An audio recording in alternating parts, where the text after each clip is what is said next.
सत्कार सत्कार करा यांचा सत्कार करा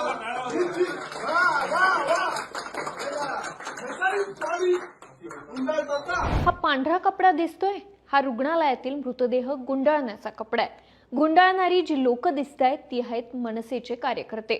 बरं हे कुणाला गुंडाळतायत तर हे आहेत मुंबईच्या वाशीतील रुग्णालयाचे अधीक्षक। पण का कशामुळे हे सगळं जाणून घेऊ त्या अगोदर हा एकदा व्हिडिओ पहा।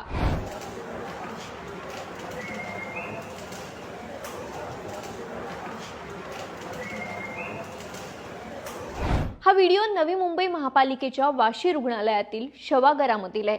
मृतदेह गुंडाळण्यासाठी लागणाऱ्या कपड्यांसाठी तब्बल 2000 रुपये उकळल्याचा हा सगळा प्रकार आहे।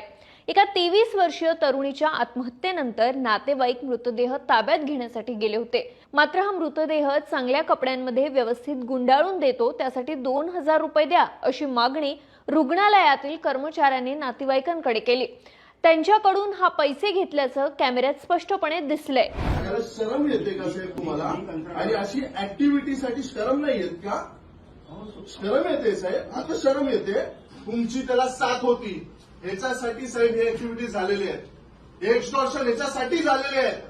त्याच्यासाठी हात जोडण्यासाठी आपल्याला लाज वाटू नये। जर घ्यायला नाही होत ना साहेब लाज शरम, तर हात जोडायला पण त्यांच्या घरच्यांच्या समोर साहेब तुम्हाला लाज वाटू नये। शवगृहातील कर्मचाऱ्याची लाच घेतानाचा व्हिडिओ व्हायरल होताच मनसे प्रचंड आक्रमक झाली। मनसेच्या कार्यकर्त्यांनी रुग्णालयाच्या अधीक्षकांचा मांजरपाट आणि कपड्यांनी सत्कार केला। एवढंच नाही तर मनसेच्या कार्यकर्त्यांनी अधीक्षकांची लाच काढत फाडफाड सुनावलंय।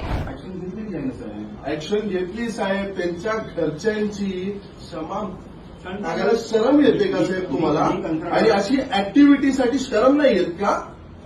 शरम येते साहेब, आता शरम येते। आणि घेताना मग शरम नाही येत, मग शरम गेली बाजूला। त्यांच्या घरच्यांची करा, घरच्यांची आम्हाला नकोय, आम्हाला काही गरज नाही साहेब हात जोडायची। त्यांची एखादी जण एक्सपायर झालेली आहे आपण सांगतो पैसे द्या पैसे दे, अहो शरम वाटायला पाहिजे शरम। हा सगळा प्रकार घडून देखील प्रशासनाकडून विशेष दखल घेतली जात नाहीये। हा प्रकार आजवर एकीवात होता, पण आता प्रत्यक्ष कॅमेऱ्यात कैद झाल्यानं सर्वत्र संताप व्यक्त केला जातोय। त्यामुळे पालिका प्रशासनाची कारवाई होणं गरजेचं असा सूर उमटताना पाहायला मिळतोय।